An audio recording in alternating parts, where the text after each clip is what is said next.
नमस्कार मंडळी, पुन्हा एकदा तुम्हा सर्वांचं आपल्या लाडक्या यूट्यूब चॅनलमध्ये मनापासून स्वागत आहे. जुळली गाठ ग या मालिकेचा आजचा भाग काळजाचा ठोका चुकवणारा होता.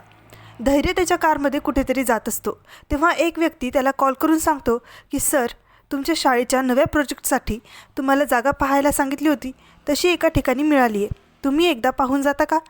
त्यावर धैर्य म्हणतो की ठीक आहे, जवळच आहे लोकेशन, येतो मी. तिकडे भास्करचा माणूस भाऊंना पन्हाळा रोडवर एकटा सोडून निघून जातो. तर सावी भाऊंना शोधत इकडे तिकडे फिरत असते. रीनासुद्धा तिच्यासोबत असते.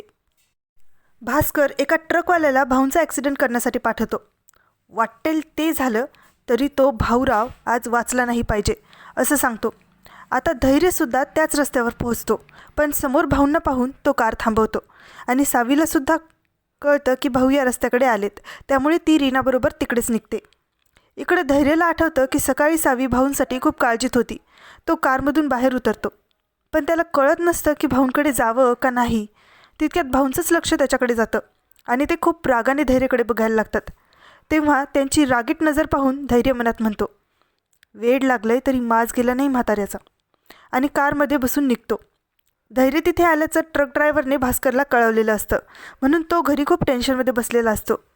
पण धैर्य तिथून निघाल्याचं कळताच तो लगेच भाऊंना उडवायला सांगतो, म्हणून ट्रक खूप फास्ट भाऊंच्या दिशेने येत असतो.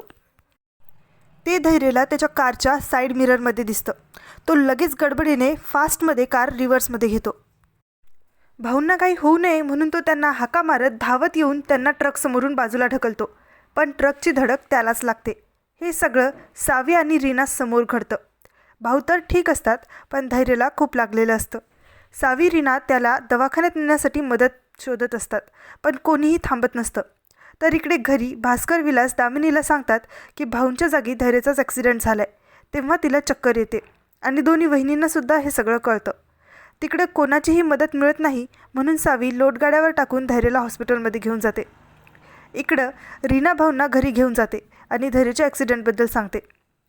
पुढील भागात आपल्याला असं दिसतं की नर्स सावीला सांगते की धैर्याचं लगेच ऑपरेशन करावं लागणार आहे, त्यासाठी पेपर्सवर नातेवाईकांची सही हवी आहे. तेव्हा सावी म्हणते की मी त्यांची बायको आहे, सावी धैर्य मुजुमदार, आणि तीच त्या पेपर्सवर सही करते. आता पुढे काय होणार हे पाहणं खूप इंटरेस्टिंग असणार आहे. तेव्हा पुन्हा भेटू उद्याच्या भागाबरोबर. तोपर्यंत आनंदी राहा, काळजी घ्या.